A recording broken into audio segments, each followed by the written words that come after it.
Bonjour à toi et bienvenue au message lumière de la famille Myriam. Je suis heureuse de te retrouver.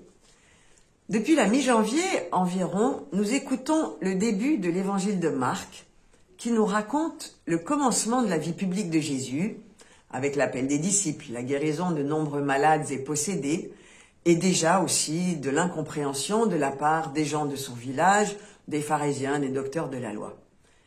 Mais aujourd'hui, nous faisons une pause parce que c'est un jour particulier. Nous sommes le 40e jour après Noël. Et d'après la loi de Moïse, tout premier-né de sexe masculin sera consacré au Seigneur et racheté par le sacrifice d'un couple de tourterelles ou de petites colombes, ce qui était l'offrande des pauvres. La mère devait également le même jour vivre un rite de purification. Et du coup, c'est Luc qui nous raconte la scène. Joseph et Marie sont pieux et obéissent à la loi de Moïse. Or, la conception de Jésus est une conception virginale. Et Jésus n'est pas le produit d'une histoire humaine. Il est le fruit de l'agir divin. Il est fils de Dieu. Donc, il n'était pas nécessaire d'obéir à cette loi. Marie n'avait pas besoin d'être purifiée, ni Jésus d'être racheté. Et pourtant, Joseph et Marie accomplissent ces préceptes avec beaucoup de ferveur, puisqu'ils viennent même présenter le nouveau-né en personne, alors que cela n'était pas prescrit.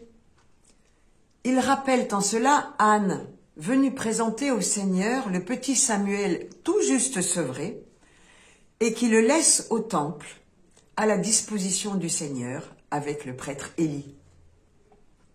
Grâce à cette obéissance de Joseph et de Marie, nous voyons arriver au temple, poussé par l'Esprit, Siméon, un homme juste et religieux qui attendait la consolation d'Israël, nous dit Luc. Il sait même qu'il verra l'instant où, avec la venue du Messie, l'histoire du monde va changer pour toujours. Siméon reconnaît en ce bébé le Messie annoncé, et en le prenant dans ses bras, il s'adresse directement à Dieu dans un chant de louange où il dit que sa tâche de veilleur est terminée puisque la promesse divine est réalisée. Il ajoute même une précision sur le rôle de Jésus en disant « Celui-ci est la lumière qui se révèle aux nations ». Ce qui veut dire que les païens seront aussi les bénéficiaires du salut définitif. À ce chant joyeux succède une annonce plus sombre. Jésus sera source de division et de contradiction. Cela a été vrai du temps de Jésus, mais ça l'est encore aujourd'hui. Les mêmes dons de Dieu sont source de vie ou de mort, suivant les dispositions de ceux qui les reçoivent. Cette affirmation traverse toute la Bible, comme on peut déjà le lire dans le livre du Deutéronome. Moïse, s'adressant au peuple au nom du Seigneur, leur dit « Je mets devant toi la vie ou la mort. Choisis donc la vie pour que vous viviez, toi et ta descendance, en aimant le Seigneur ton Dieu, en écoutant sa voix, en vous attachant à lui. » Cette parole, elle s'adresse à nous. Encore aujourd'hui, à toi et à moi. Nous avons à nous prononcer pour ou contre le Messie, Jésus, l'envoyé de Dieu. Et cela se joue dans tout ce qui sera notre vie aujourd'hui. Les rencontres que nous allons faire, les actes que nous poserons, les paroles que nous prononcerons. Serons-nous, toi et moi, témoins de Jésus-Christ et de l'amour de Dieu pour chacun de nous ? Ou bien non? Notre attitude révélera les pensées secrètes de notre cœur. Mais le récit n'est pas fini. Luc nous parle alors de la prophétesse Anne, veuve très âgée, qui, comme Siméon, attend la venue du Messie et qui a consacré sa vie au service de Dieu. Elle est récompensée par la joie de le voir, ce Messie. Elle proclame alors les louanges de Dieu et parle à tous de cet enfant, exhortant les auditeurs à croire qu'il est le Messie. son chant fait écho à celui de Siméon de manière joyeuse.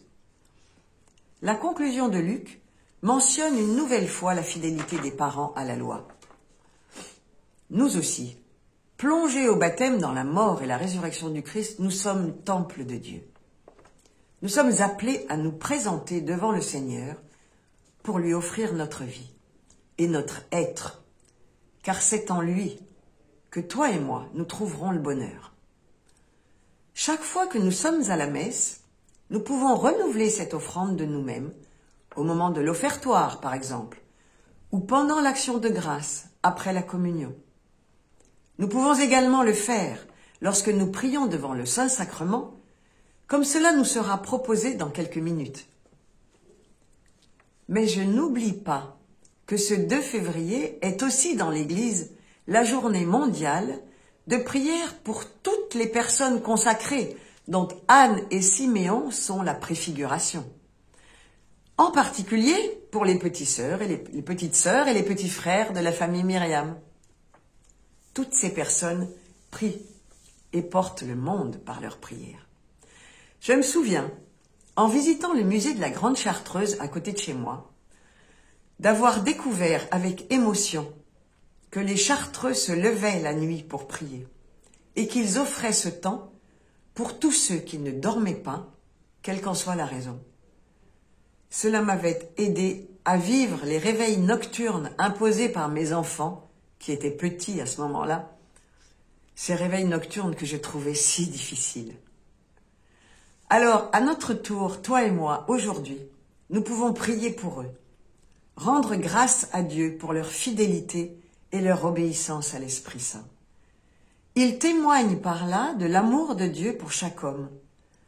Amour qui, comme le dit Benoît XVI, est au fond l'unique lumière qui illumine constamment un monde obscur et nous donne la force de vivre et d'agir.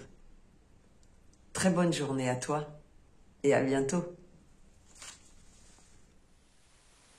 Jésus.